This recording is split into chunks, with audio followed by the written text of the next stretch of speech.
réalité, c'est que depuis maintenant plus de 20 ans, nous discutons de la question qu'il fallait poser au corps électoral. Évidemment, nous discutions du moment à laquelle il fallait poser cette question, je l'ai dit à de nombreuses reprises, et assez curieusement, il n'a jamais vraiment été question du sens des réponses. Or, c'est véritablement ce que nos concitoyens, d'ailleurs qu'ils soient électeurs ou non, qu'ils soient membres de ce corps électoral ou non, nous demandent, c'est de dire au fond que veut dire ce oui, que veut dire ce non. L'État, de manière inédite, a fait travailler l'ensemble des ministères, forces armées comprises, pour donner réellement ces implications du oui et du non.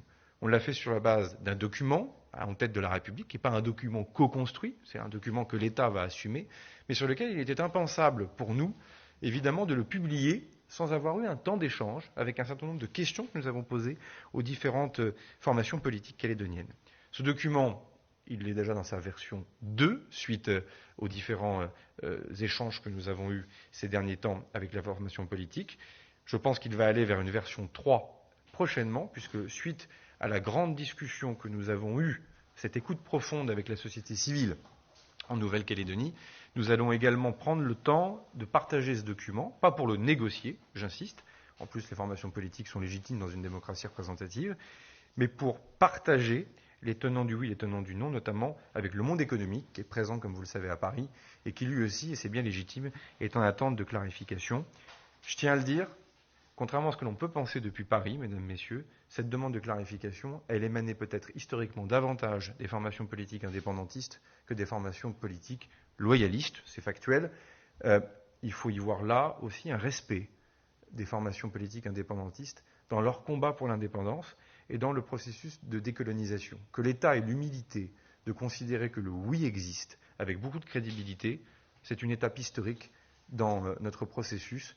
Et j'ai entendu des formations politiques calédoniennes, indépendantistes, qui certes ne partageaient pas tout ce que l'État mettait sur la table, mais reconnaissaient que non seulement c'était un effort de respect, mais enfin surtout que cela était une étape dans le processus. La deuxième des choses, car après le secrétaire d'État, porte-parole du gouvernement, va m'en vouloir d'être trop long, mais la clarté sur le calendrier de la fin de cet accord de Nouméa. Je suis frappé de voir que on finit par oublier que le calendrier de l'accord est quelque chose qui doit être partagé, mais que le calendrier des consultations est la compétence exclusive du gouvernement de la République. Il appartiendra au Premier ministre, au ministre de l'Intérieur et à votre serviteur de signer les différents décrets portant convocation des électeurs. Et que dirait-on si le gouvernement de la République s'ingérait, en tout cas commettait des ingérences dans les compétences des institutions calédoniennes?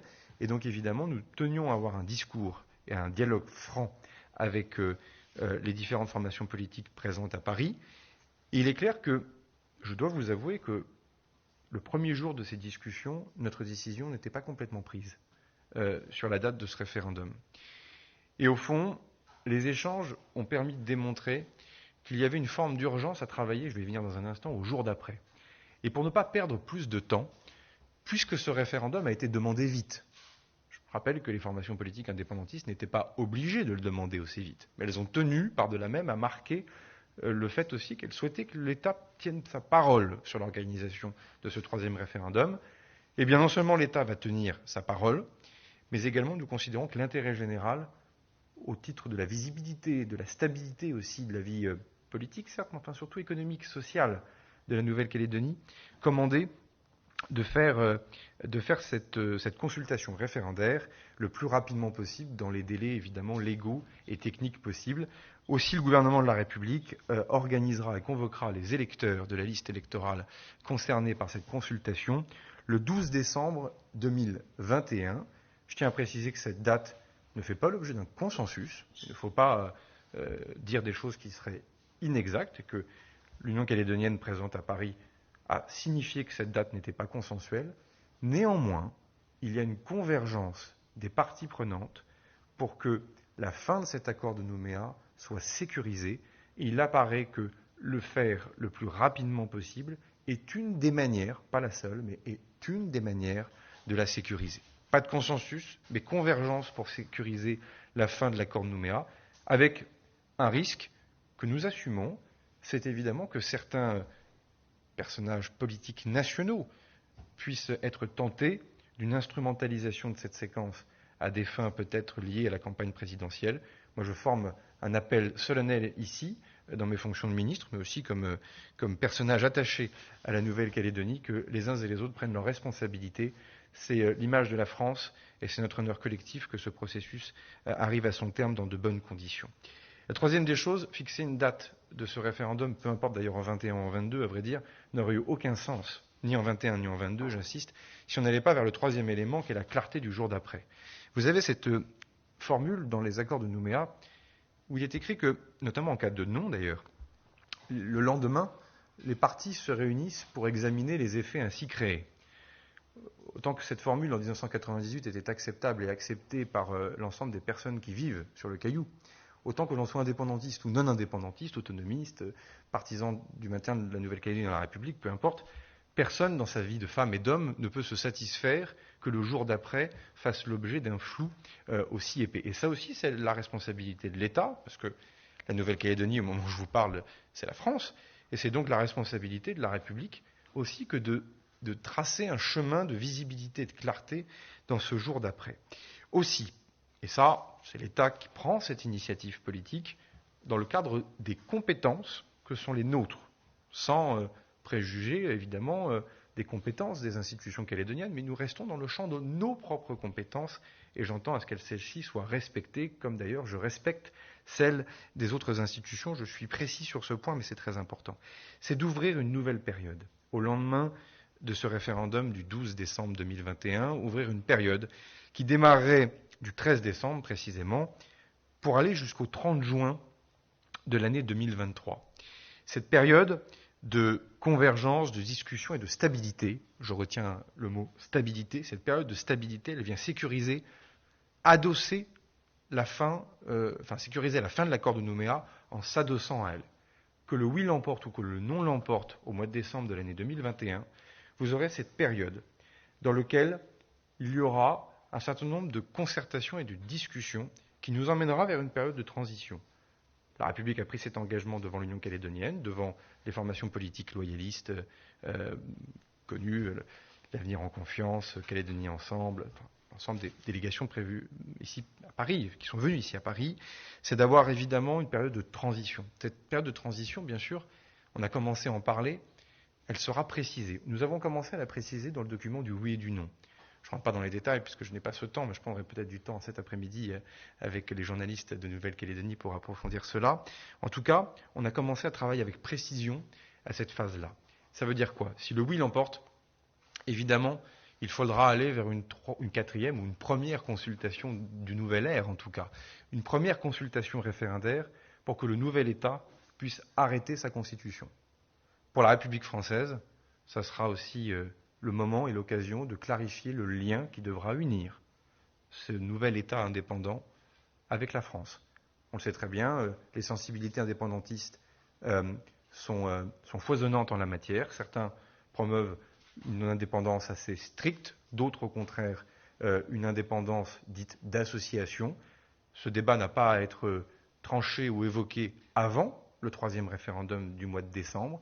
Néanmoins, il faudra bien prendre ce temps jusqu'en 2023 pour clarifier le lien entre la République française et le nouvel État indépendant. Et puis, bien sûr, de l'autre côté, si le non l'emporte, là, le processus engagé ne s'arrête pas pour autant, sauf que l'accord de Nouméa, lui, sera caduc, comme on aurait pu dire dans d'autres territoires et à d'autres occasions, même si comparaison, évidemment, n'est pas raison, je le dis tout de suite. Et donc, il faudra bien dessiner un chemin nouveau pour les institutions de Nouvelle-Calédonie, avec là aussi un certain nombre de sujets qui seront sur la table, je les évoquerai cet après-midi. Dans les deux cas, ils sont toujours redoutablement sensibles quand on évoque la question du corps électoral, lorsqu'on évoque la question du processus de décolonisation. Autant de sujets qu'il conviendra évidemment d'être précisés, mais enfin, nous avons déjà avancé et j'aurai l'occasion de vous le dire cet après-midi. Ça veut dire que quoi qu'il arrive, il y aura une quatrième consultation référendaire. Et d'ailleurs, je n'ai pas envie de l'appeler comme ça devant vous. Il n'y en aura pas une quatrième. Quoi qu'il arrive, il y aura une première consultation référendaire du nouvel ère post-Nouméa. Ça, c'est quelque chose d'acté pour nous. Évidemment, si l'État est indépendant, la méthodologie et la manière dont cette consultation va se faire sera l'objet d'une discussion, mais ce sera au nouvel État de l'organiser. Néanmoins, nous nous engageons, nous, si la Nouvelle-Calédonie reste dans la République en cas de non, à évidemment tracer ce chemin vers une nouvelle consultation post-Nouméa pour définir un nouvel avenir, un nouvel horizon pour ce territoire du Pacifique. Peut-être, et j'en terminerai par là, par deux séries d'éléments. Nous allons nous laisser du temps pendant cette période qui s'ouvre dès maintenant pour nous, jusqu'au référendum de cette fin d'année, puis du référendum de cette fin d'année au mois de juin de l'année 2023, pour traiter des sujets dont peut-être les habitudes, la routine, les tabous nous ont parfois peut-être conduits à les mettre de côté. Tout n'est pas affaire que d'institutions ou de pleine souveraineté. Parfois, il a été plus question ces derniers jours d'inégalité sociale, d'incompréhension sur le système fiscal, des enjeux liés à l'éducation, à certaines compétences transférées, dont le principe d'irréversibilité n'est pas remis en cause, mais sur lequel des questions se posent. La suite et le bilan de la décolonisation, son jour d'après. Sans oublier, et je le dis, et c'est peut-être un des grands éléments aussi de la discussion que j'ai pu avoir avec les formations politiques indépendantistes, commencer aussi à travailler dans le calme et sereinement à ce chemin coutumier aussi qui nous permettra peut-être de réconcilier un peu mieux les mémoires. De cela aussi, il faudra en parler.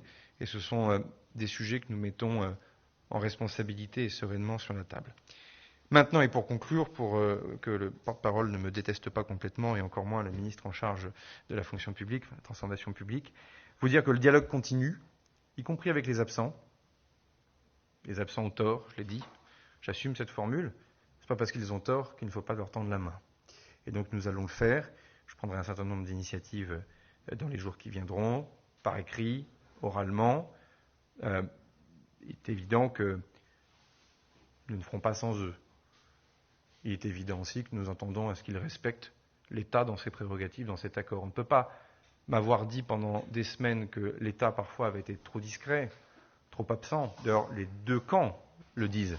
Et au moment où l'État s'interroge sur le jour d'après et essaie de tracer un chemin de visibilité et de stabilité pour le territoire et pour le Caillou, nous expliquer qu'on se mêlerait de ce qui ne nous regarde pas. Donc nous nous mêlons de ce qui nous regarde et nous le faisons avec sérénité et détermination. Nous allons évidemment aussi valider et continuer de circulariser le document du oui et du non, notamment en lien avec la société civile, je n'y reviens pas. Je préciserai dans les jours à venir l'organisation d'un comité des signataires, puisque lui, bien sûr, est adossé à l'accord de Nouméa et qu'il n'est pas question d'enjamber cette institution importante. Le Covid et la période de réserve liée aux élections, même s'il n'y a pas d'élection en Nouvelle-Calédonie, mais me contraignent néanmoins à ne pas pouvoir me déplacer en raison aussi de la septaine. J'ai déjà fait une quatorzaine une fois, vous comprendrez aisément que je ne referai pas une septaine dès le mois de juin. En tout cas, nous souhaitons avoir ce comité des signataires pour avancer. Et évidemment, nous aurons l'occasion de continuer nos échanges multilatéraux, mais aussi bilatéraux, puisque ce n'est plus un mot tabou. J'ai passé des jours et des nuits à entretenir des échanges dans des formats divers et variés, à Paris comme en province d'ailleurs, et ce sera mon dernier mot. Merci à celles et ceux qui ont pris leur courage à deux mains pour venir jusqu'à Paris, pour rencontrer le gouvernement, le Premier ministre, le Président de la République dans un moment délicat où, au fond, c'est sous le quinquennat d'Emmanuel Macron que ces trois consultations référendaires tombent pour un accord qui a été signé lorsque j'avais 12 ans. Le porte-parole était encore plus jeune, lui. Il nous revient à nous aujourd'hui, avec beaucoup d'humilité, de l'appliquer, même si parfois certains signataires ou certains parlementaires qui l'ont ratifié ont oublié parfois que c'est à eux qu'on doit cet accord, qui est un bel accord. Et c'est pour ça que nous le respecterons, même si nous prenons son contenu avec l'humilité et la prudence qu'il convient d'avoir. Merci à tous.